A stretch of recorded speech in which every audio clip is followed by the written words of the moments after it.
Hi friends, welcome back my YouTube channel Sujata vlogs ಅಡುಗೆಕಾರ್ ಚಾನಲ್ಗೆ ಸ್ವಾಗತ. ಇಲ್ಲಿ ನಾವು ಇಡ್ಲಿ ಜೊತೆಗೆ ಒಂದು ಸಾಂಬಾರು, ರುಚಿಯಾದ ಸಾಂಬಾರು ಮಾಡ್ಕೊಳ್ಳೋಣ. 1 ಕಪ್ ಬೇಳೆ, ಅರ್ಧ ಕಪ್ಪು ಮೈಸೂರು ಬೇಳೆ, ಈರುಳ್ಳಿ, ಒಂದು ಮೀಡಿಯಮ್ ಸೈಜ್ ಈರುಳ್ಳಿ ತೊಗೊಳ್ಳಿ, ಒಂದು 4 ರಿಂದ 5 ಹಸಿಮೆಣಸಿನ್ಕಾಯಿ, ಒಂದು 5 ರಿಂದ 6 ಪೀಸು ಬೆಳ್ಳುಳ್ಳಿ, ಟೊಮೊಟೊ 2, ಹುಣಸೆಹಣ್ಣು, ಒಂದು ಕುಕ್ಕರ್ ತೊಗೊಳ್ಳಿ. ಇವಾಗ ಕುಕ್ಕರ್ ತಗೊಂಡು ಬೇಳೆ ಹಾಕಿ, ಒಂದು ಚಿಕ್ಕ ಕಪ್ಪಲ್ಲಿ ಕಪ್ಪು ಮೆಜರ್ಮೆಂಟ್ ತೋರಿಸಿದ್ದೀನಿ ನಾನು. ಅದರಲ್ಲಿ 1 ಕಪ್ಪು ತೊಗರಿಬೇಳೆ, ಅರ್ಧ ಕಪ್ಪು ಮೈಸೂರು ಬೇಳೆ, ಅಂದರೆ ಮೈಸೂರು ಚನಾ ದಾಲ್, ಮಸೂರು ದಾಲ್ ಅಂತಾರಲ್ಲ ಅದು. ಅದಕ್ಕೆ ಒಂದು ಸ್ವಲ್ಪ ನೀರು ಹಾಕ್ಬಿಟ್ಟು ಕ್ಲೀನಾಗಿ ಕಾಳನ್ನ ತೊಳ್ಕೊಳ್ಳೋಣ. ಬೇಳೆ ತೊಳೆದ್ಬಿಟ್ಟು ನೀರು ಚೆಲ್ಲಿ, ನೀರು ತೆಗೆದ್ಬಿಡಿ ಅದು ನೀರನ್ನ.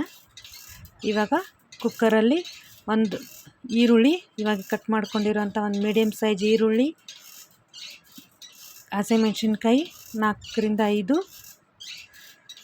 ಬೆಳ್ಳುಳ್ಳಿ ಒಂದು 5 ರಿಂದ 6 ಪೀಸು ಬಿಡಿಸಿ ಮಡಗಿರುವಂಥ ಬೆಳ್ಳುಳ್ಳಿ, 2 ಟೊಮೊಟೊ, 3 ಗ್ಲಾಸ್ ನೀರು ಹಾಕಿ ಮುಚ್ಚಳ ಮುಚ್ಚಿಬಿಟ್ಟು ಒಂದು 4 ರಿಂದ 5 ವಿಶಿಲ್ ಮಾಡ್ಕೊಳ್ಳೋಣ.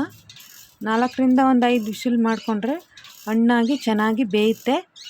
ಬನ್ನಿ, ಇವಾಗ ಗ್ಯಾಸ್ ಮೇಲೆ ಮಾಡಿಬಿಟ್ಟು ಕುಕ್ಕರ್ ಮುಚ್ಚೋಣ. 4 ಅಥವಾ 5 ವಿಶಿಲ್ ಮಾಡಿ ಸಾಕು. ಹಣ್ಣಾಗಿ ಚೆನ್ನಾಗಿ ಬೇಯುತ್ತೆ. ಹಣ್ಣಾಗಿ ಚೆನ್ನಾಗಿ ಬೆಂದರೆ ಸಾಂಬಾರು ಟೇಸ್ಟಿಯಾಗಿ ಬರುತ್ತೆ. ಬನ್ನಿ, ಇವಾಗ ಕುಕ್ಕರ್ ಆರಿದೆಯಾ ನೋಡೋಣ. ಕುಕ್ಕರ್ ಆರೋಗಿದೆ ನೋಡಿ, ಹಣ್ಣಾಗಿ ಬೆಂದಿದೆ ಅಲ್ವಾ. ಬೇಳೆ, ಟೊಮೊಟೊ, ಈರುಳ್ಳಿ, ಹಸಿಮೆಣಸಿನ್ಕಾಯಿ ಈ ರೀತಿಯಾಗಿ ಚೆನ್ನಾಗಿ ಬೆಂದರೆ ಸಾಂಬಾರು ಚೆನ್ನಾಗಾಗುತ್ತೆ. ಇಡ್ಲಿ ಜೊತೆ ಕಾಂಬಿನೇಷನ್ ಸೂಪರಾಗಿರುತ್ತೆ. ಬೇಳೆ ಮಗ್ಚೋದ್ರಲ್ಲಿ ಸ್ವಲ್ಪ ಮಗ್ಚೋಣ. ಬೇಳೆನ ಹಣ್ಣಾಗಿ ಬೆಂದಿದೆ ಈಗಾಗಲೇ, ಆಲ್ರೆಡಿ ಎಲ್ಲ ಬೆಂದಿದೆ. ಇವಾಗ ಇನ್ನೂ ಸ್ವಲ್ಪ ಮಗ್ಚ್ಕೊಳ್ಳೋಣ ನಾವು. ಇವಾಗ ಒಗ್ಗರಣೆ ಬೇಕಾಗಿರುವಂಥ ಇಂಗ್ರೀಡಿಯೆಂಟ್ಸ್ ನೋಡ್ಕೊಳ್ಳೋಣ ಬನ್ನಿ.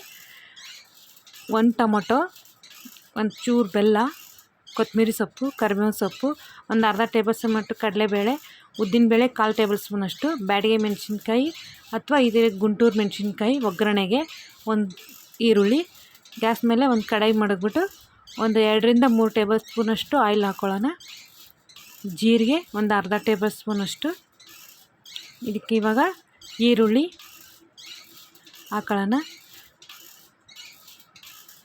ಈರುಳ್ಳಿ, ಕರಿಬೇವಿನ ಸೊಪ್ಪು, ಒಣಮೆಣಸಿನ್ಕಾಯಿ, ಕಡಲೆಬೇಳೆ, ಉದ್ದಿನಬೇಳೆ, ಕರಿಬೇವಿನ ಸೊಪ್ಪು, ಟೊಮೊಟೊ ಎಲ್ಲ ಹಾಕಿ ಫ್ರೈ ಮಾಡ್ಕೊಳ್ಳೋಣ. ಒಂದು 5 ರಿಂದ 10 ನಿಮಿಷ ಫ್ರೈ ಮಾಡ್ಕೊಳ್ಳೋಣ. ಫ್ರೈ ಮಾಡ್ಕೊಂಡ್ರಷ್ಟು ಸಾಂಬಾರು ಟೇಸ್ಟಿಯಾಗಿ ಚೆನ್ನಾಗಿ ಬರುತ್ತೆ. ಹಾಗೆ ಸ್ವಲ್ಪ ಕೊತ್ತಂಬರಿ ಸೊಪ್ಪು ಹಾಕ್ಕೊಳ್ಳಿ. ಇವಾಗ ಬೆಂದಿರುವಂಥ ಬೇಳೆಗೆ ಒಂದು 1/4 ಟೇಬಲ್ ಸ್ಪೂನಷ್ಟು ಅರಿಶಿಣ ಪುಡಿ. ನಾನಿಲ್ಲಿ ಗುಂಡು ಬದನೆಕಾಯಿ ತೊಗೊಂಡಿದ್ದೀನಿ. ಇದು ಆಪ್ಷನಲ್ ಇರುತ್ತೆ, ನಿಮಗೆ ಬೇಕಂದರೆ ಹಾಕೋಬೋದು, ಇಲ್ಲಾಂದರೆ ಸ್ಕಿಪ್ ಮಾಡ್ಕೊಳ್ಳಿ. ಹಾಕಲೇಬೇಕಂತೇನಿಲ್ಲ.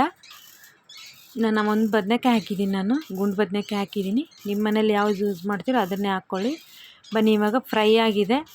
ಫ್ರೈ ಆಗಿರುವಂಥದಕ್ಕೆ ಹಾಕೋಣ ನಾವು ಬೇಳೆ ಎಲ್ಲ.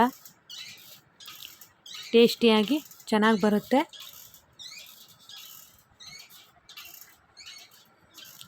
ಇದಕ್ಕಿವಾಗ ರುಚಿಗೆ ತಕ್ಕಷ್ಟು ಉಪ್ಪು ಹಾಕ್ಕೊಳ್ಳೋಣ.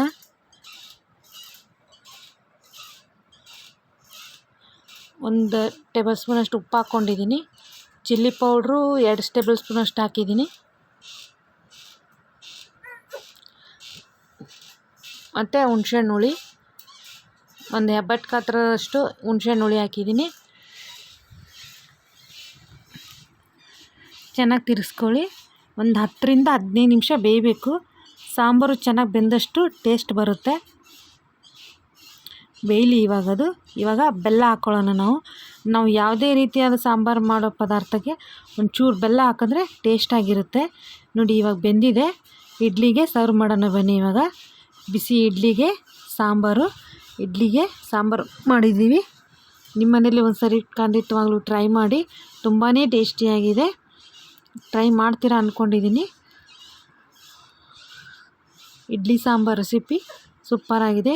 ಈ ವಿಡಿಯೋ ಲೈಕ್ ಆದಲ್ಲಿ ನಿಮಗೆ ಶೇರ್ ಮಾಡಿ, ಕಮೆಂಟ್ ಮಾಡಿ, ಹಾಗೆ ಸಬ್ಸ್ಕ್ರೈಬ್ ಮಾಡಿ ನಮ್ಮ ಚಾನಲ್ನ ಹೀಗೆ ನೋಡ್ತಾ ಇರಿ.